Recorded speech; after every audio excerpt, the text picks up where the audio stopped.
Hello, this is Maggie Taylor, and we are in Liminal, the space between. So, contemplating after my first recording on my experience with Hecate, I would love to hear anyone's comments or stories about how they've connected with some of your guides and how you've learned. And through the years, through the coaching that I've done and through the spiritual mentorship, one of the biggest questions that comes up early in our spiritual practice is like, how do I know who my guides are? How do I know that my guides are near? How do I reach out? Um, how do I begin connecting with spirit for myself?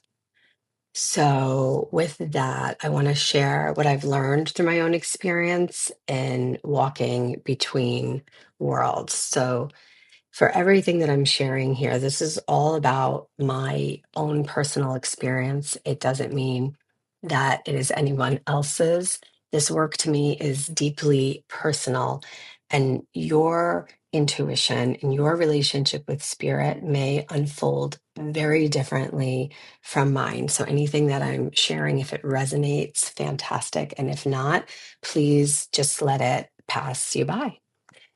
So I believe that connecting with spirit begins by shifting the way that we understand where spirit is.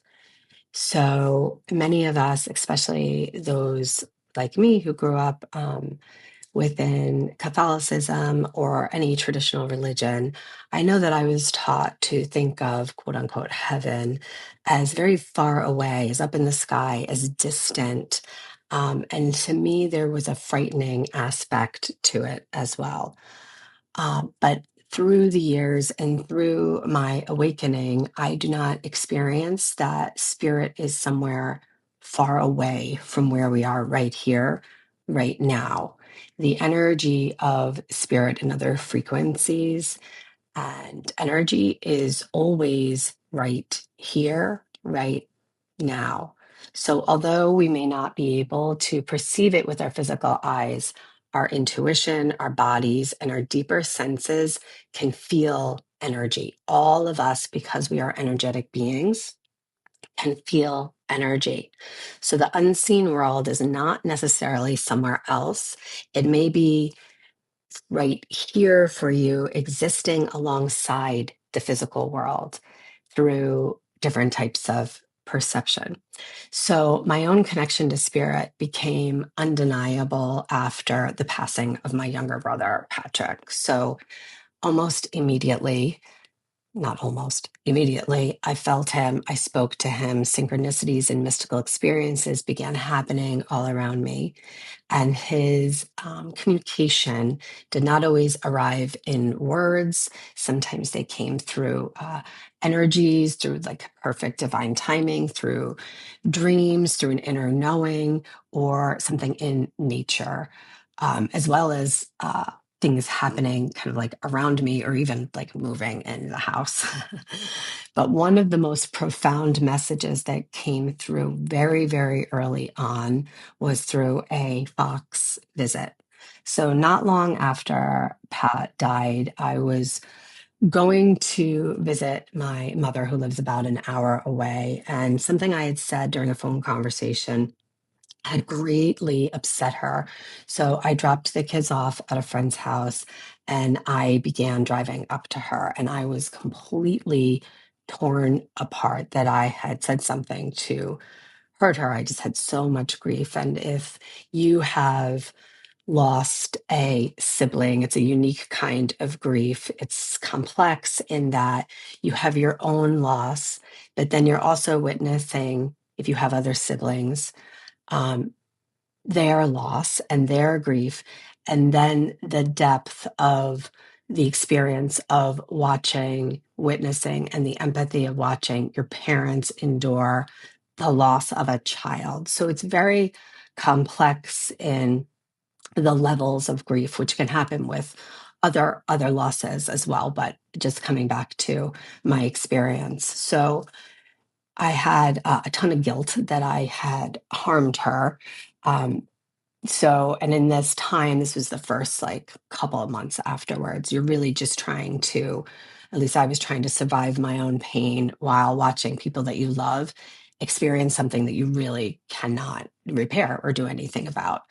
So during that drive, I was an absolute disaster. I was a wreck. I was like crying and screaming. I was praying. I even like said to myself a few times, like, I don't know that I can do this. Like, it's too much. And then I just started begging spirit, like, let me know that he's okay. And again, at this point, I'd already gotten signs, but when you're grieving that it's never feels like it's enough because they're not here in form. So I kept saying, please tell me he's okay. Please let me know everything is okay. Like, at the depths of my soul's like despair.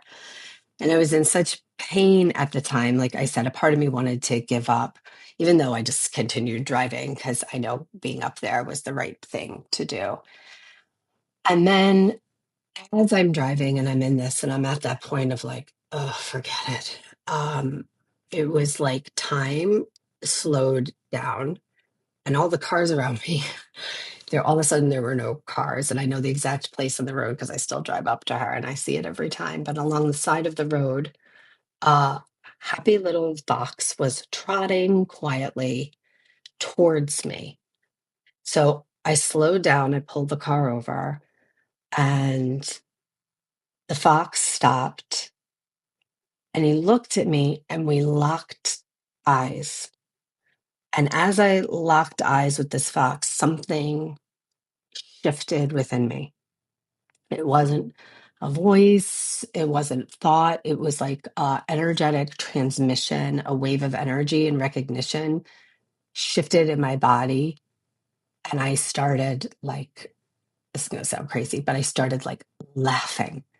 And I knew, like, oh my God, the relief flooded over me. And I knew he was okay. I knew he was okay in that moment. And I, immediately was from the car thanking the fox and rewinding at the burial. A baby fox had appeared at some point. Some of that time is very don't remember a lot of it because of the trauma, but many people noticed and many talked about it. And I remember thinking, oh, that's interesting, but I didn't really fully understand the significance at the time. But during this drive, the depths of despair, begging spirit to tell me it's okay, this adorable creature appears, and the relief that flooded through me is like almost impossible to describe. And I calmed down. I continued to my mother's house. I explained to her that experience, and luckily she was very, very open to hearing it. And now she too is a guide of spiritual teachings. She does energy healing herself. But at the time, this was all very new to us. And as I was raised very Irish Catholic, my mom, of course, being older and born in 1950, my grandmother, her mother, was super, super, super Catholic. So her experience, of opening up to the other side is just different than mine. So luckily, for me, one, I have her, but two, I was able to share this experience with her and have her validate it for me, even though this was also new to us. And after that moment, foxes began appearing everywhere. I decided to share that experience with my sister and with my father, even though I'm not sure they understood. I know that they do now, but I wasn't sure then, but I decided to share it. And then the fox started appearing at everyone else's houses, sister's house, my dad's house, my mom's house. And since then, the fox continues showing up really everywhere throughout my life. So here I am was it 14? 14 years later, yes.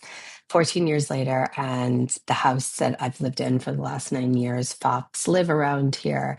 And in fact, there is one that screams outside my window sometimes early in the morning or in the middle of the night. And it's just so perfect because my brother loved to poke me, to tease me, and that would be the perfect thing to have a fox screaming outside my window and him teasing me. So I know that he's there, and I just say thank you and try to roll over and go back to sleep. But it always touches my heart. And even if I'm driving, I will, if I'm having a deep conversation every once in a while, I'll be having this conversation or something will be happening. And if I see the fox while I'm driving, I know that spirit is close. So, no one through that experience, what I want to share is that nobody needed to tell me that the fox carried a connection to spirit of my brother. I knew it, and I knew it on a soul level, and no one can take that away from me. So that's one of the most important things that I've learned about receiving messages from spirit, and that's that the meaning is held in the experience itself. So I'll say that again. So one of the most important things that I've learned about receiving messages from spirit is that the meaning is in the experience. So someone else could have told me the fox is your brother, the fox is one of your guides. But the depth of it, of having that experience myself, I'm not sure that it would carry the same weight and confidence in my own intuitive abilities. So having that experience and knowing it so deeply within myself made the connection real in a way that no one could take away from me. A true sign may feel intensely personal, perfectly timed, and almost impossible to explain to anyone. It also reaches a place inside you that logic can't manufacture. Often I'll get texts from people, and when they're sharing a sign, um, this quote comes, "You can't make this stuff up." And it's true, you can't make this stuff up. So, as I mentioned, this first big experience that I had with the fox, I shared it with my close friends and family and my best friend, Maureen, maybe some others who were open, but I kept it very close to me. And I knew that it was important to share it with those who would appreciate and understand, but I didn't want somebody else's misunderstanding, fear, or judgment to diminish the magic of what I had received. I kept it sacred. I wrote it down, I protected it, and I allowed that relationship to continue revealing itself without the energy of someone else's impression or experience of the world themselves impressing on me. So throughout the years, I have come to know many other of my guides. The wolf, if we're talking about animal guides, is one of my primary animal guides. But I've also learned that different animal guides can appear during different seasons of our lives. And there are some guides that may remain with us throughout our lives. Others arrive with a particular message or teaching or form of even protection to help you at a specific time. But the relationship with a guide, whether it's an animal or a deity or an angel or a loved one, it grows according to the connection that we are willing to allow. So, with that, how does one begin? So, starting by choosing someone or choosing a presence in spirit that you already feel safe with. So, as I mentioned, my brother's passing was a big, huge part of my spiritual awakening. And I wanted to commune with him, even if I felt a little bit scared. So, choosing someone that you feel safe with is imperative. So it for you, it could be someone who has passed, it could be an ancestor, guardian angel, maybe a deity, an animal, maybe a past animal, or a spiritual presence that represents love to you. Now, any spiritual practice I teach this and I say it like every day a million times, but as we open ourselves up to spirit, we're opening ourselves up to the unseen world. So with intention and invocation, when you invoke energy, it's very important to be very clear in the energy that you're calling in. So any energetic work that I do, whatever level it is, I call on unconditional love. So we'll start there. So if you're, new to this, or maybe, you already work with your guides, but you want to deepen that practice, beginning any spiritual practice with, I call on unconditional love, divine energy, source, and you can call on um, the guides that are meaningful to you. So if there are specific archangels, if there are specific deities, if there are specific saints, naming your loved ones, and naming your guardian angels, or saying my guardian angels. I also ask that any experience be in divine will and the highest and best. So starting with that, and like I said, choosing someone in spirit that you feel safe with, and asking. So within angelic work, we often hear ask, believe, receive. So we have free will, and spirit does not force its way into our experience or into our awareness. So you may, yes, have a spiritual awakening that's very, very loud, but you do have free will. So asking first, connection begins with invitation.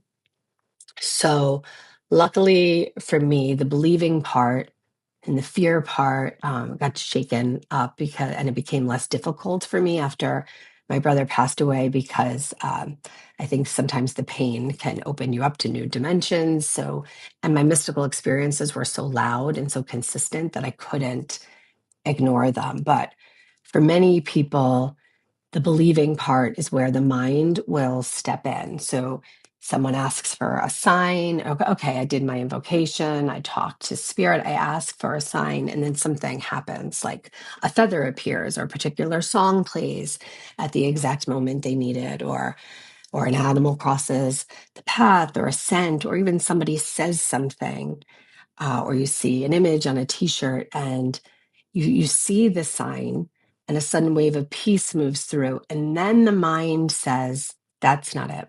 That wasn't good enough. That doesn't count. It's just a coincidence. I need something bigger, better." So the mind, the way that I see the way that the mind and the brain works is through our past experience. So I think of the brain as like a data system and a computer operating from past data that's been collected. And the mind, the brain, actually the whole body, I believe, is wired in a way to keep you safe, to protect you. So if a spiritual or mystical experience is not a part of your mind's daily existing data, it's so normal and natural for the mind to immediately reject it. So you feel that, which is intuition, right? You feel that wave, and then the mind goes, no, that's not possible. That doesn't necessarily mean that the experience wasn't real. It simply means that your mind does not yet have a place to process and where to put it. So, one of the most powerful ways to begin building trust and building that inner knowing, building connection to your inner guidance is by writing it down, by keeping a journal. And you could, I said writing down, but you could also do voice memos if writing isn't for you. And during the first year that after Pat died and I had my own spiritual awakening, I had a journal and I recorded every experience for an entire year. I kept it between me and spirit, and I would look back, and now I see there was a whole reprogramming part that was happening there.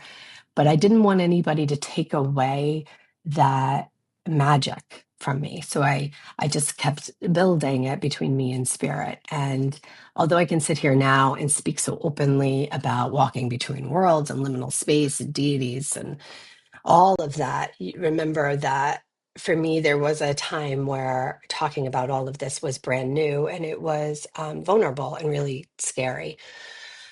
So I also saw, maybe you have this experience too, that when I tried to share what was happening, you know, a lot of my friends and family obviously had known me most of my life. So as I would talk about things, I would watch people's experience, eyes widen, sometimes like, oh, rolling their eyes or nervous. And I would hear from friends or families, people saying, like, oh, is Maggie okay? Um, so I didn't want um, all of that to take away. And although now, like, I can laugh about it, at the time it was a really big deal. And I also had three little kids, so there was a lot being managed there. So I was experiencing an enormous shift in how I understood life and energy and death and consciousness. My mind would say a lot during this time with the signs and the synchronicities, like, what is really happening here? And the experiences were so powerful, but like I said, they were also new and tender. So discerning and finding protection, as I learned, was so important. And I share that with others too. Like, discern who deserves. I think Brene Brown, yeah, shares that. Like, who deserves to hear your truth, your inner heart. So you don't have to share every sacred experience to the moment that it happens. Some experiences need some time to take root inside of you before they are exposed to somebody else's 3D fear, judgment, or misunderstanding. So write them down, keep it close, share them with people who understand the nature of what you are exploring. You can find a spiritual community, even if it's one or two trusted people, or maybe, I mean, at Mandira, we shared these experiences quite a lot, but wherever you are, finding those around you who support you really in all capacities, not just this, but it makes an enormous difference. And it's really an act of self love and self care. So find people who will hold space for your experience without telling you what you have to believe. And when you are ready, you can say again an invocation that I welcome messages, guides, energies that are aligned with unconditional love and my highest good, and be specific. Say to Spirit, please give me a sign that is clear and gentle and unmistakable to me. And if you're feeling like, well, I don't know, I've tried this and it hasn't happened, you can also be specific in asking for a specific sign. So if you're like, okay, talking to your grandmother, a white feather, a white feather, a white feather, visualize it, see it, and ask her, and see, and then let go and remain open. Try not to demand like exactly when it must arrive, because resistance also puts, when we demand, it resists the energy. So we don't want to say, okay, it has to happen then. And know that spirit is very funny, very silly, very loving. And that energy may speak to you through a different way than you're expecting. So if you're looking around expecting, like I said, a white feather better be near my car, and maybe it will, but maybe it will show up another way. So be open to receiving in another way, in another synchronistic or perfectly timed way, where something in you, when you receive it or when you see, something in you will know. You'll get that intuition. So you want to pay attention to how your body feels. Remember, intuition is the experience of inner guidance. So it's not about forcing something to happen outside of you. The intuition, the first two letters are in, going in. It's less about what you physically see and more about what you feel. So intuition and receiving a sign, you may feel warmth, a softening in your body, recognition, like you might feel like your loved one is close to you. It's a subtle feeling. And in order to feel this, the subtleness of it, we do have to slow down. And we slow down and we listen and we trust. So recording what has shown up and notice what repeats and validate it for yourself, just the way your loved one would for you. So, and also think about the experience of your loved ones on the other side. If they know that you're suffering or struggling and want to communicate with them, they want nothing more than to bring you the peace that they have on the other side. The other side is unconditional love. It's pure peace, pure potential. It's home. So your loved ones want you to feel that energy too. So pay attention to what happens in your body before your mind has any time to like explain it away. And we don't need to force meaning to. It's just becoming willing to notice and willing to receive. And if connecting with spirit doesn't feel safe, or there's fear, or a drop in the stomach, we need to honor that too. So our nervous system will respond to past experiences, to your own history, to family history, to religious teachings, to past fear-based beliefs or messages you received about like what's acceptable and what's not. So if it really feels like I want to do this, but there's all this fear, then you would want to gently explore that began. Like, what experiences or beliefs taught you that a spiritual connection was unsafe? And that'll be another episode here. But I have done a lot of work with myself in my own personal healing in the belief systems where connecting with spirit or other beings or even multidimensional um, was scary to me. But it's really a process and it's an exploration. We don't push ourselves into anything that we're not comfortable with. Intuitive work is about following your inner strength, your inner power. It is never about overriding your intuition. So if you ever have a guide or a teacher that says it's time to override or do that, it is all about strengthening your inner power. You don't need to connect with any presence that you don't trust. You completely have your own sovereignty and free will. You don't need to perform a complicated ritual unless it's something that lights you up, that makes your soul feel present. You don't need to do or even see like something dramatic. But again, in asking if doing a beautiful ritual or a historical ritual to a deity that you love makes you feel lit up inside or connected, then that's what you should do. But remember this, no one gets to tell you what you must see, feel, or believe. You are sovereign. So we start with unconditional love. We start with communicating the other side and someone that we trust. We allow ourselves to believe in our own abilities, our own clairvoyance, audience, sentence, cognizance. We open up to clarity. We ask for clarity. We ask for connection. We slow down enough to feel, record what happens, and allow a relationship to naturally unfold, just like a relationship in form. When you're becoming or getting to know somebody in form, it naturally unfolds in a way, hopefully, that feels good. So allowing things to unfold naturally. And you don't need to know like the names of every guide around you. You don't need that.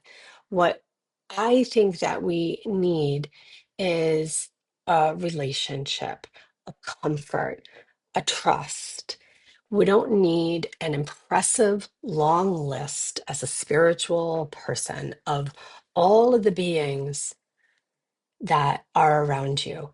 Maybe you have them and maybe not, but that isn't what is important. The importance is that you feel connected to yourself through your connection with spirit and being with presence that makes you feel safe enough to open the door. So the first recording, the last one, Hecate, like she's a pretty intense energy to begin speaking about.